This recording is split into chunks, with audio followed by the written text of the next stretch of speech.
ดีท่านผู้ชมที่เคารพ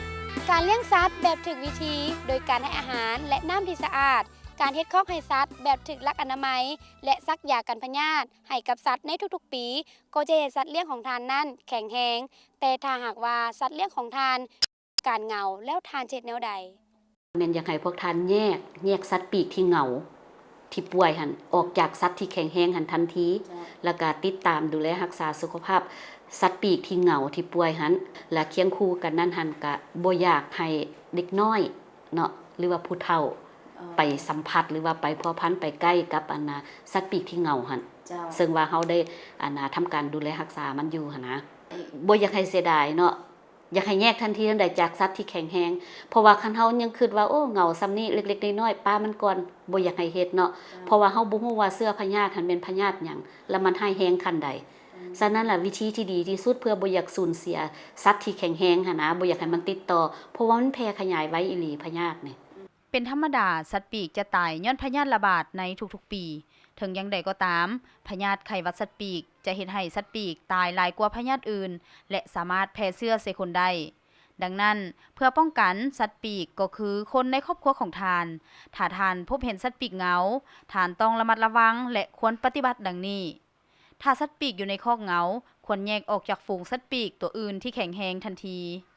ถ้าเป็นสัตว์ปีกที่เลี้ยงแบบปะปล่อยตามธรรมชาติให้ขังสัตว์ปีกดังกล่าวไว้ในคอกเพื่อบ่ให้สัตว์ปีกที่เหงานำเอาเชื้อพยาธิไปติดต่อใส่สัตว์ปีกตัวอื่นที่แข็งแรงกว่า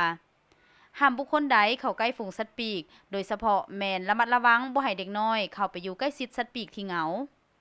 ห้ามจับบ่ายสัตว์ปีกที่เหงาแต่ถ้าจำเป็นต้องได้จับแม่นให้ใส่ถุงมือหรือถุงยางเพื่อป้องกันรายงานต่อสัตวแพทย์และในบ้านของทานทันทีทานควรโทรหมายเลขโทรศัพท์166ของศูนย์รายงานข่าวไข้หวัดสัตว์ปีกได้คือกันโทรโดยบ่ได้เสียเงินเพื่อรายงานสัตว์ปีกตายหรือเหงาพวกเขาเจ้าสามารถตอบคำถามของทานเกี่ยวกับไข้หวัดสัตว์ปีกได้ห้ามเคลื่อนย้ายหรือซื้อขายสัตว์ปีกที่เหงาหรือตายและห้ามเคลื่อนย้ายหรือขายสัตว์ปีกใดๆที่อาจจะติดต่อกับสัตว์ปีกที่เหงาแล้วห้ามฆ่าและห้ามกินสัตว์ปีกที่เหงาเพราะว่าพยาธิไข้หวัดสัตว์ปีกสามารถติดต่อใส่ทานได้โดยการฆ่าสัตว์ปีกที่เหงาที่ติดเชื้อพยาธิไข้หวัดสัตว์ปีกอ้าวสิพากันย้ายไก่ไปไสนี่ฮะเสียไปเลี้ยงอยู่บ้านน้องสาวอยู่บ้านนี่ไก่มันเหงาหลายโอ้ในกรณีไก่เหงาจังซี่นี่เฮาบ่ควรย้ายไปบนอื่นเด้เจ้าฮู้บ่เดี๋ยวนี้ไก่เจ้านี่มันติดเชื้อพยาธิพอแห้งแล้วแต่ว่ามันบ่ทันเหงาซื่อๆแล้วมันก็จะเป็นการที่ว่าเฮาเอาไก่ไปนี่แหละแม่นว่ามันสิเอานำเชื้อพยาธิไปติดต่อใส่บนอื่นอีกและเฮ็ดให้สัตว์ปีกในบริเวณนั้นน่ะติดเชื้อไปตามๆกันเด้แม่นว่ะท่านผู้ชมถ้าหากว่าท่านผู้ชมได้ปฏิบัติตามคำแนะนำที่รายการพวกเราได้นำเสนอในมื้อนี้แน่นอนเลยว่าสัตว์ปีกของทานก็จะบ่มีการติดเชื้อพยาธิถ้าหากว่าทานพบเห็นสัตว์เหงาหรือตายโดยบ่รู้สาเหตุอย่าลืมเฝ้าไปแจ้งนายบ้านสัตวแพทย์บ้านหรือโทรมาหาพวกเราได้ที่นัมเบอร์166ได้ตลอดเวลาโดยบ่เสียค่าโทร